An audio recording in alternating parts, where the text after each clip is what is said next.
Okay, I'd like to review the clay area of this room. So there's this table, there's that cart right there, and then there's that locker.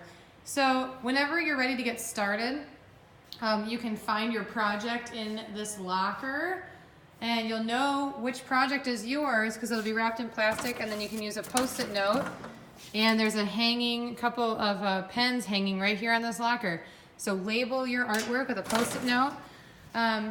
And then if you need some fresh clay, you can find that in this tub that's labeled wet and ready to use clay.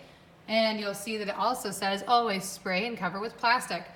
So at the end of class, especially on a Friday when we have the weekend, you need to make sure that you put everything, all the clay, in a bag.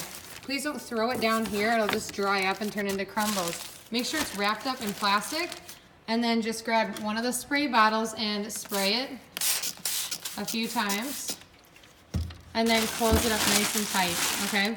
And that way the clay will stay ready to use. So you can grab your clay out of this bag if you need any extra, and if you have extra at the end of class, just throw it back in here and close it up. All right, you'll notice that there's some bags here, or boxes I should say, full of clay. This is clay that's in the process of being recycled. It's slowly soaking up water. So that leads me to my next point, but do not mess around here. Often I will stick my hands in these tubs to get clay out. If you put something sharp in there, that's really dangerous. So please just don't mess around with those clay tubs. Just be respectful of this space. All right, and on the board we see don't be a clay jerk. Always only take what you planned for. You don't need to take this amount of clay right off the bat if you don't need it. So only take what you planned for. Wrap up leftover clay in any plastic.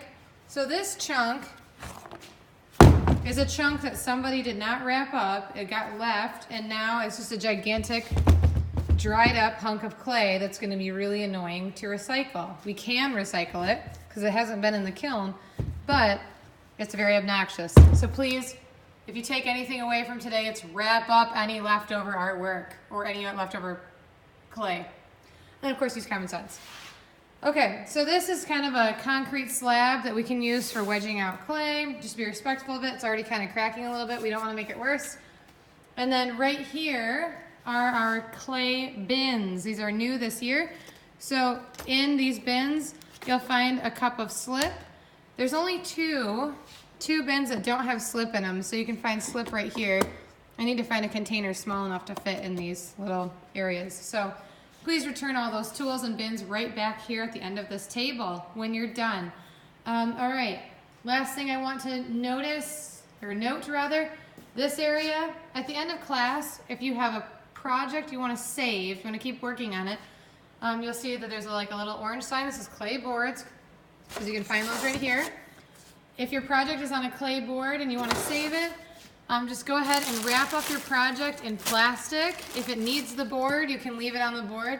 If it doesn't need the board, take it off the board so we can save room. But you must wrap up your project in plastic. If it's going to be over the weekend, you might want to spray it a couple times. Don't go overboard or you're going to turn it into a pile of slip. But spray it a few times. Wrap it nice and tight up in the plastic. All the plastic is in this tub right here. And then store it in the locker. Label it with your name. There's that pen and Post-it notes already in here. Okay, I think that's it. Thank you for listening.